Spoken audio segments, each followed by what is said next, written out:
की बात है। किसी गांव में एक बूढ़ा ब्राह्मण रहा करता था। वो अपनी पत्नी और एक बेटे के साथ रहता था। वो लोग बहुत गरीब थे। कभी कभी तो उनके पास खाने को भी कुछ नहीं होता। ब्राह्मण की पत्नी बहुत ही लालची और चालाक थी। वो लालच में आकर ब्राह्मण से रोज ब्राह्मण को बाहर जाकर भिक्षा मांगने को कहती थी। हर एक की सुनते हैं। मैं आपसे रोज रोज कह रही हूँ, भिक्षा मांगने जाइए दूसरे गांव।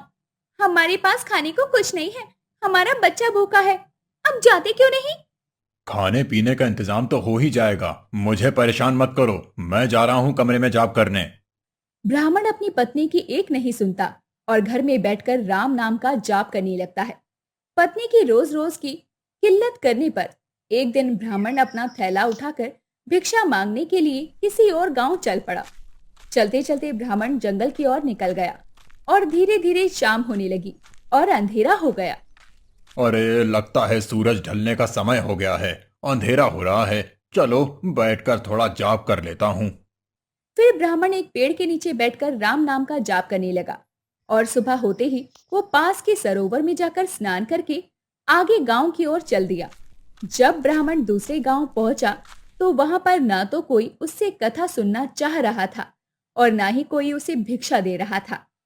ब्राह्मण दुखी होकर घूम फिर कर वापस से इस जंगल के पेड़ के नीचे जाकर बैठ गया। वो पेड़ पीपल का था और काफी विशाल था। गांव में तो कोई भी मेरी कथा नहीं सुनना चाहता। अब मुझे लगता है कि मुझे इस पीपल के पेड़ को ही अपनी कथा सुनानी होगी। उस पेड़ की जड़ में एक काला विशाल सांप रहता था। ब्राह्मण ने खुद को समझाया और वो अपनी कथा पीपल के पेड़ को ही सुनाने लगता है। जब उसकी कथा खत्म होती है तभी बिल में से एक काला सांप निकलकर ब्राह्मण के पास आया और अपनी स्वर्ण मुद्रा में आकर उससे बोला। तुम रोज यूं ही आकर मुझे कथा सुनाया करो। मैं रोज तुम्हें ऐसे ही स्वर्ण मुद्रा दूंगा। और हाँ, एक बात याद रखना, ये बात तुम किसी को भी मत बताना। तुम्हारे जीवन से सारी परेशानियां दूर हो जाएंगी। तुम्हारे सारे दुख खत्म हो जाएंगे। अगले दिन से ब्राह्मण रोज ऐसा ही करने लगा। सुबह उठकर स्नान करके अपना थैला लेकर वो पीपल के पेड़ के पास पहुंच जाता और अपनी कथा सांप को सुनाता।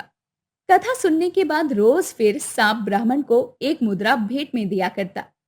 ऐसे ही देखते देखते कुछ दिनों में ब्राह्मण के पास धन दौलत बहुत हो गया। पूरे गांव में चर्चा होने लग गई कि आखिर ऐसा क्या हुआ कि ब्राह्मण के दिन ही बदल गए। ये जरूर कोई गलत काम करता होगा। लेकिन ब्राह्मण को गांव वालों की बातों का कोई असर नहीं होता था। वह रोज अपना यही कार्य करता था। एक दिन गांव की कुछ औरतें ब्राह्मण की पत्नी के पास आई और उससे पूछा, अरे शीला बहन, अचानक से तुम्हारे पास इतना धन कहां से आया? तुम्हारे पति किसको कथा सुनाते हैं? उनकी कथा को कौन सुनता है रोज? औरतों की बातें सुनकर ब्राह्मण की पत्नी को शक हुआ और वो अगले दिन ब्राह्मण से पूछने लगी, सुनिए, आखिर आपकी कथा को कौन सुनता है? कौन देता है आपको इतना धन? तुम्हें इससे क्या मतलब? तुम ये सब जानकर क्या करोगी? मेरी कथा तो बहुत लोग सुनते हैं। ब्राह्मण कुछ भी उल्टा सीधा जवाब देकर बात को टाल देता है। ऐसे ही कुछ दिनों तक ब्राह्मण अपनी पत्नी की बात को टालता रहा। फिर एक दिन उसकी पत्नी ने ब्राह्मण को एकदम मजबूर कर दिया और ब्राह्मण को फिर सारी बात उसे बतानी पड़ी। उसने नाग के बारे में बताया।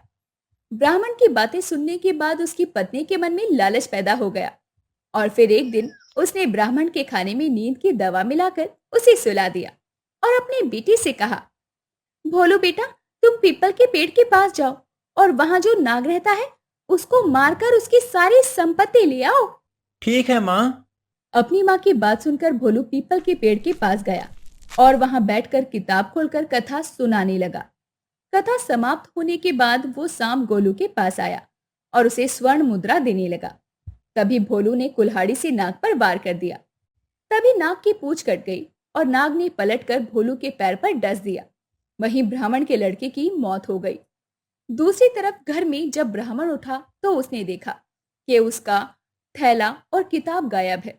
वो तुरंत समझ गया कि कुछ तो गड़बड़ है।